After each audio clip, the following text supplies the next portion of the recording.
Hi, I'm Tom Stevenson and welcome to Microsoft Project Made Easy. Today we're going to be looking at updating a schedule. In previous Made Easy tutorials, we've looked at how do you set up a schedule, we've looked at how you add resources and costs to a schedule, and if you're missing some of that foundational information in the show notes, you can always just click on one of those and go back and check out how I got to where I am. But today, as I mentioned, we'll be looking at the updating process. We have this bathroom renovation project. I've got a work breakdown structure here, bathroom, pre-construction, construction, areas of work. We've actually gone in and I've right-click over here to switch screens to go to the resource sheet. We've created a simple resource sheet. We put some costs based on hourly rates. We've applied some costs based on some subcontracts, anybody that you would contract the work with. We even put a material to measure by either square foot or square meter or by volumes like cubic yard or cubic meter. So we even added that there. And we've applied these costs in our actual Gantt chart. So switching screens, we've talked about this in previous Made Easy videos. Click the square icon box, right click to easily switch between the various screens. We're currently in the default screen, which is your entry screen. We're going to go to the cost screen. We can see that this is a nice big fancy master bathroom, $46,000 that we've applied to it. We've got those costs applied through the resources that we've added to the various activity. We've added a project manager to 10% of the whole project. We've added a site super or lead carpenter, 50% to the whole project. In some points, they've had some help. We've got some subcontractors and costs that we've applied throughout the project as well. So we're now at the stage where we want to update the project. So the first thing you have to know is you need to set the baseline.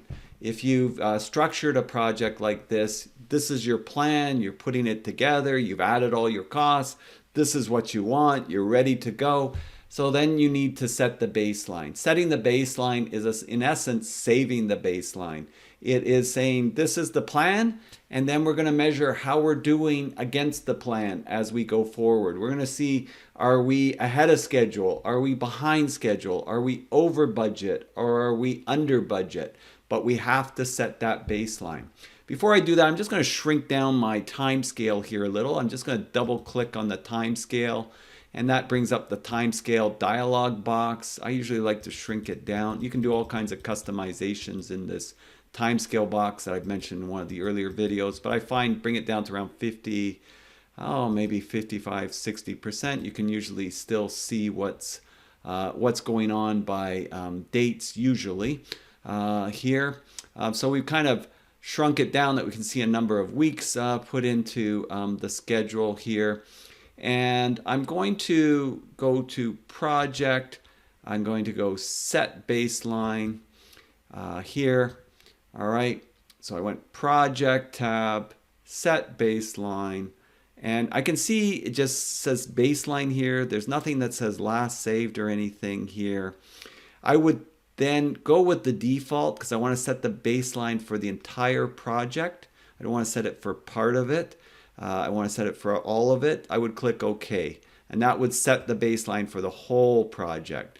But just to be clear on what's going on, I'm going to go over here and I'm going to go into my variant screen.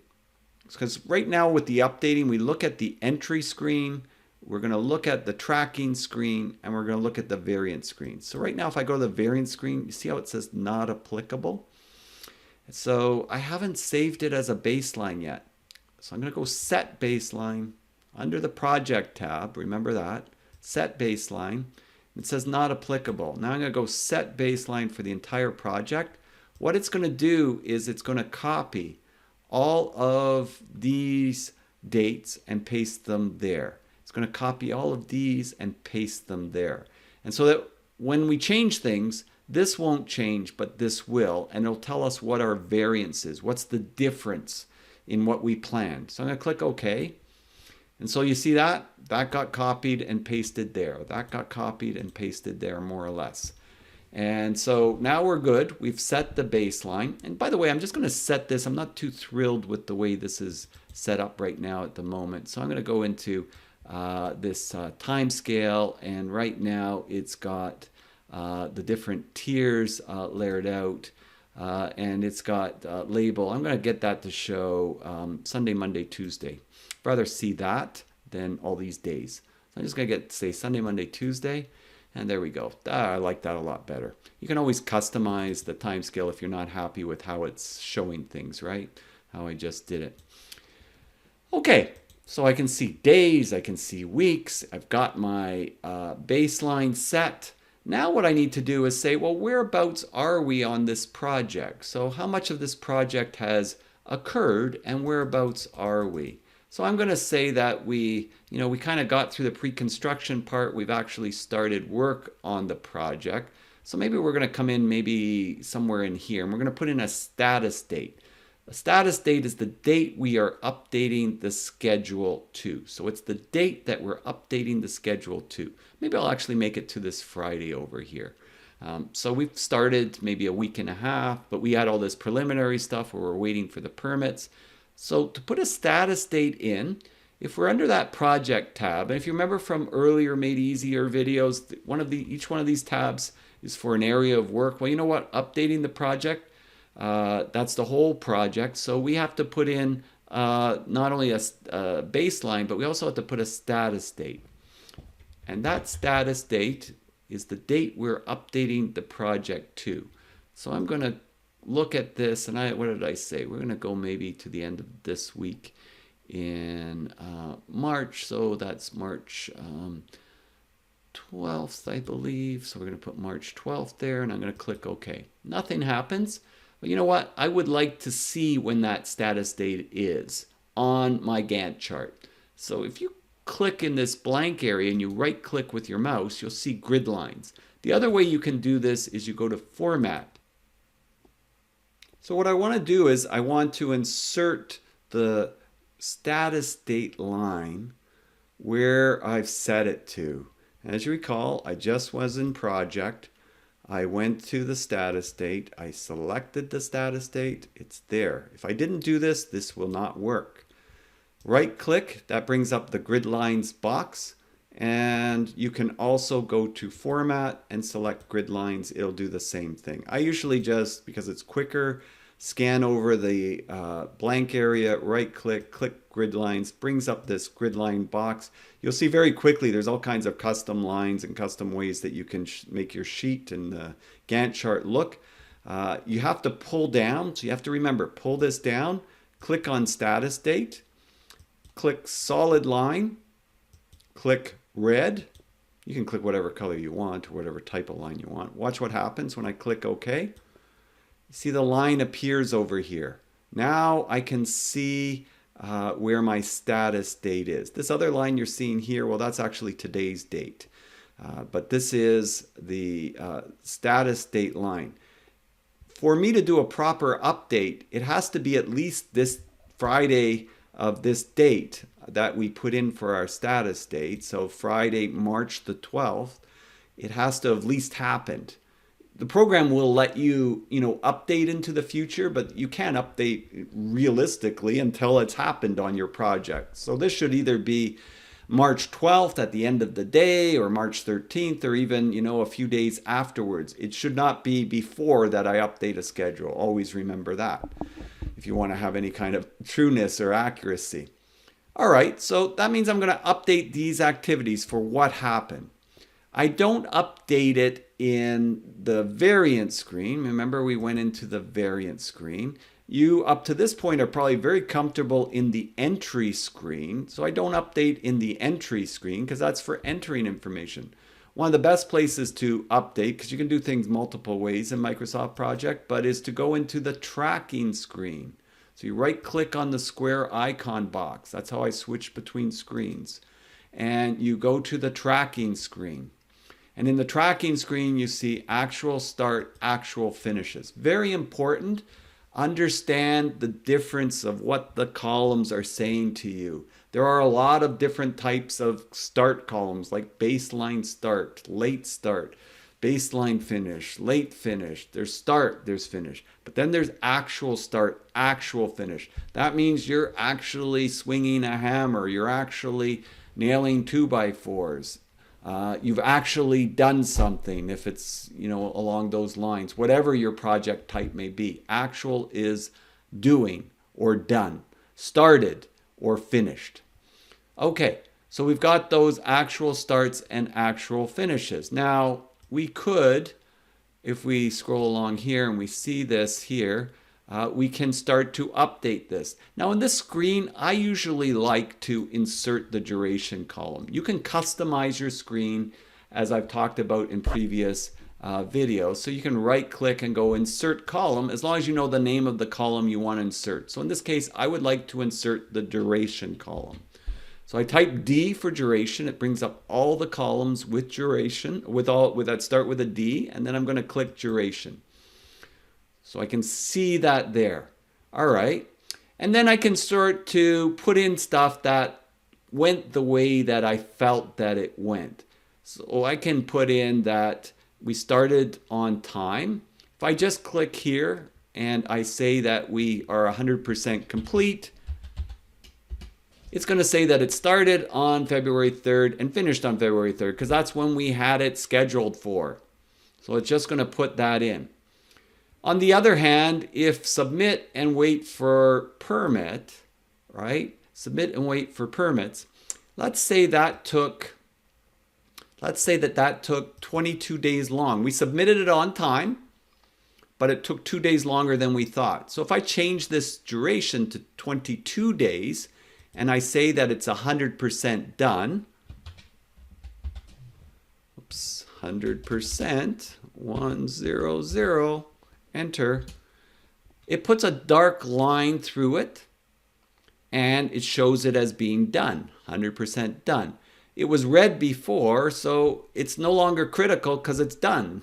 Once it's done, it's got no flexibility, no movement. The whole critical path idea is that when something's critical, if it takes longer to move, well, it's done. It's not going to move.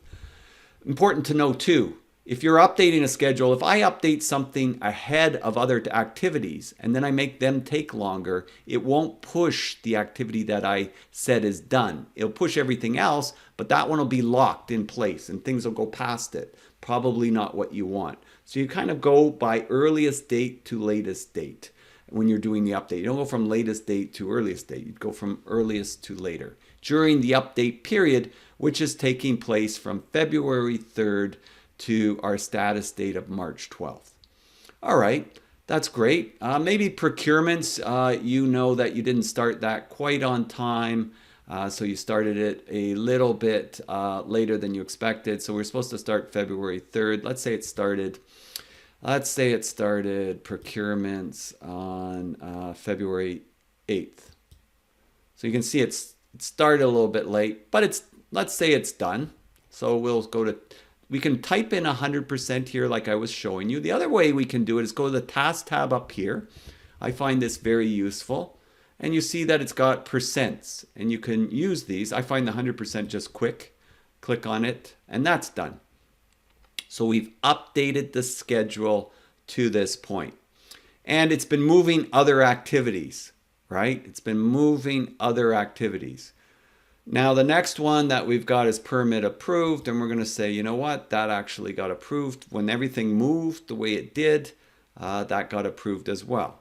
So I just clicked 100% and that feeds that one in.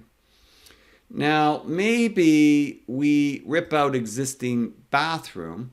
Maybe for this one here, we started to rip it out and we got interrupted by a day. So maybe we started to rip this out, but we got interrupted by a day. So I'm going to go here where it says split task, right? Split task. I'm going to click on this and I'm going to bring this in here. I'm going to click on that and I'm going to move it by a day. Watch what happens. So I'm just dragging that carefully. I can see the date. I moved it from the Tuesday to the Wednesday and it split it. Oops, I didn't want that. I accidentally pulled that in. So then it split it. Okay, so it split the task. So that means maybe we were there the Monday, we missed the Tuesday. Something went on, we couldn't go in on the Tuesday. Right. So that's okay. And that activity is now done. So I could say it's 100% done. The rest of these activities, I'm going to say, you know what? They actually went the way that I planned, except for this one here, Rough-in HVAC. They did not even start. All right, so Rough-in HVAC, they did not even start. So I'm going to reschedule this work. If something that doesn't happen at all, you need to reschedule because it still needs to happen. You're updating the schedule to really reflect what's happened up to the status date. So nothing happened here. So I don't want to just leave it zeroed out. I want to reschedule it. So up here you see this move icon. I use this one fairly carefully. Sometimes I might put a start to start and change the relationship to move it. But because this is going to be moved right after the status date, I don't mind adjusting this. So I'm going to go move, and it's going to put a constraint because I could move it 1 day, 1 week. I could go custom and move it as many days as I want. Or I could also move it where it says incomplete parts to status date. So if I click here, watch what happens. It moves it to right after the status date.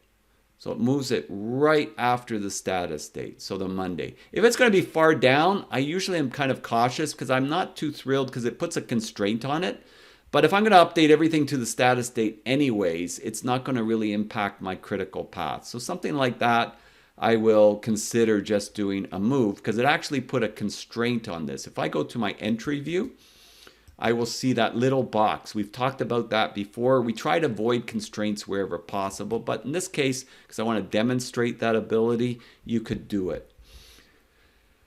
Just remember, beware, don't put a lot of constraints on your original schedules. And if you're not sure what I'm talking about, go back and look at and review some of my earlier videos with regards to constraints, because they really lock you up and reduce your flexibility. All right, so I've got all of these things updated, but these ones haven't been. Now, I could go back to my tracking view and calculate, well, this one would be easy, it's done. And calculate, well, how many days? This is 2 days. I could say it's 50% done, and that's 50% done. I could do that. Or I could do it the easy way, because you might have big projects and you've got a whole bunch. You've done all these oddball adjustments. It's moved everything. And now these ones that are left, and on a bigger project, you could have 30 or 40 activities. They're already moved and you're happy with where they are, and that's the way it went. The quick way to then update is you click this select all, the square icon box. Remember, it's handy. And you, in the task tab, you click on mark on track. Mark on track is very helpful as long as you set the status date. All right. See, it says set the select tasks so they are on schedule per the status date. So because you set the status date, Microsoft Project knows what date you want to update it to. If you just click on that, it updates all of the tasks to the left of the status date. It won't update anything to the right of the status date. So you don't worry about these all of a sudden getting updated. It will only update to the status date. And it will calculate for you what percent is done of those activities from working days, right? So that's why I looked at that. I saw it was 2 days, and I know one of those days is done. So that's done our update. And that's kind of the easy way that I find to update the schedule. There is this mark on track that you can pull down and you can do update tasks. So there's another way of updating tasks here, putting in actual start and actual finish dates in here. So you can do it that way. Nothing wrong with doing it that way. There's multiple ways of doing it. I just happen to like going to the tracking screen and entering the information that way. I put in the duration, so I like to do that. You can also, by the way, there is another column I sometimes use. I don't use it all the time, but insert column. If you type B for baseline, there's all these baseline columns, and I go baseline duration, then I can see what was my original plan duration. So I know this one took 2 days longer, right? The other ones kind of just moved for a variety of different reasons. So you can put that baseline duration column in just to check that out. I just deleted it because you can delete them from view, as I've said in the past. The screen I really want to go to now is the variance screen. I want to see how far behind schedule we are. So I'm going to go to the square icon box, top left, right click, and I'm going to go to my variance screen. So I can see right now all these changes and adjustments, they have thrown me off by 3 days. So my project is now 3 days behind schedule. And I can review it because it's showing me, remember we set the baseline, it's showing me, did we start this on time? Yeah. Did we start this on time? Yeah. Did we finish on time? No, it took 2 days longer than we expected. Okay, so we have a variance here, right? And this is the driver because it was on the critical path. So it's pushing everything. Procurements, 3 days, 3 days. Yeah, but it's not on the critical path, so it really didn't influence anything. My question is, why did this push the project? And really what I strongly suggest is when you update, you put notes. So you double click on the activity and that brings up the task information box. You can put in the notes column what caused the delay. Design correction required by building department. So by doing that, you're keeping a record of what was causing the delay, right? For every activity. And then you know, in this case here, this took 2 days and then it went to 3 days. There was that break. There wasn't an increase in the duration. So remember I showed the baseline duration column and it was the same when I looked at it compared to the duration, but there was this interruption here. If it was outside work, it might be that you had bad weather. If it's inside work, maybe the client didn't want to let you in that day. They had something going on, whatever it may be. So it's very helpful to be able to do that split, and it won't increase the duration. If you had a variable cost assigned to that, like your carpenter assigned directly to this activity, it wouldn't increase that carpenter that's directly assigned to it because they're not there in that middle day. It would, however, increase a carpenter that you had on the overall project if they were still there. So you've got to know how it impacts the costs as well. So we put that in there. Now another thing that we can check now that we've updated it up to the status date, a very good screen to work with the variance screen, remember we're in the variance screen, is the tracking Gantt. And usually when I go to the tracking Gantt, I like to go to it first because it's going to put me back in the entry view. So if I slide to the left and I right click tracking Gantt, this is the tracking Gantt screen. And I'm back in the entry screen, so I'm going to go to the variance screen. There's my note that I put in there, remember? So the notes, the design correction. That's the nice thing about the indicator column that I've been telling you in previous videos. It tells me if there's stuff going on.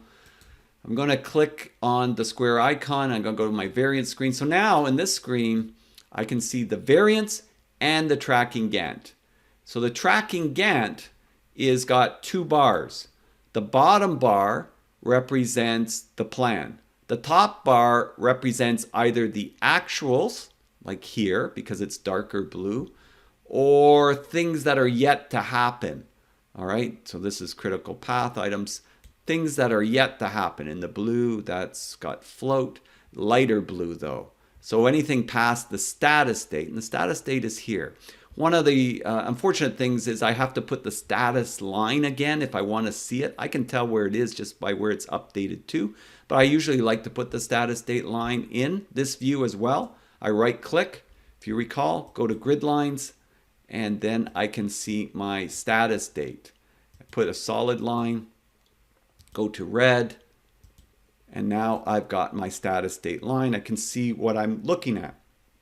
So in our update file here, we have updated this project up to this date. Now this is by time. We know we're 3 days behind. I wonder how much over budget we are. Let's go to the cost screen. If you're cost loading your schedule, you'll also see if you're over on any of your variable costs. I didn't change any of my actual direct costs, like my contracted costs, but I do have a variance, and that's got to do with my project taking longer. So setting the baseline, if you've made it cost loaded, it will show you not only time, but actually cost. You don't have to do cost loading. You could just do it with time if that's the way you're managing your project. But if you wanted to also manage it by looking at your costs and budget that way, it can be very helpful, because then you get a really good sense of your costs per day, per diem costs that it adds up onto the project. If I wanted to know where I'm over, I'm willing to bet that we're mostly over on our PM, 10% to the project, and our site super lead carpenter, who's assigned 50% to the project, right? And who else do we have here? These are other ones. That one won't be affected, not variable that way, but this one will. So we've got these two. Let's check it out. Let's check it out. You've got all this data entered. It can be very helpful. You see what's going on. So I would go to my resource sheet. I would check out my resource sheet, and I see I've got these costs here, but that doesn't tell me anything. In the resource sheet, there's actually a cost sheet for the resources. I click here, right click, go cost. Okay. My project manager's $196 over. My site super is $240 over. Those two together is where my costs are. We've incurred actual costs up to date of this amount, and we have this amount remaining in our costs. So we can get a good sense of how we're doing budget-wise and how we're doing cost-wise, and then we can even look individually, where are the cost differences? So at the end of the project, we know we took longer, we underestimated our PM or our site super costs, and then we can make corrections when we do future costs, because this is all the feedback, continuous learning part. We don't know where our costs are going if we're not really tracking them. We don't know where the time is going if we're not really tracking it. But this way, we can track it really, really efficiently. So in future videos, I am going to be updating on Microsoft Project Made Easy, the recovery aspect. How do we get the time back? And step by step, how do we do that? File naming protocols so that you can carefully follow and track your projects over a longer period of time. And there's a process involved in that. Understanding better the cost implications of these updates. But in the nutshell, this is our update. We know that we're 3 days behind schedule. This is really what we just done here is looking back. It's historical. Updates are historical. What happened? Next, we look at, we're 3 days behind. Maybe the client still wants us to get finished on time. Maybe there's liquidated damages on this project where every day we're late, it costs so much money. We want to make sure that we have understood why we're delayed. Maybe we're delayed not for something we caused, but something the client caused. We don't want to have to pay those liquidated damages if we didn't cause it. That's why we want to put notes and understand why.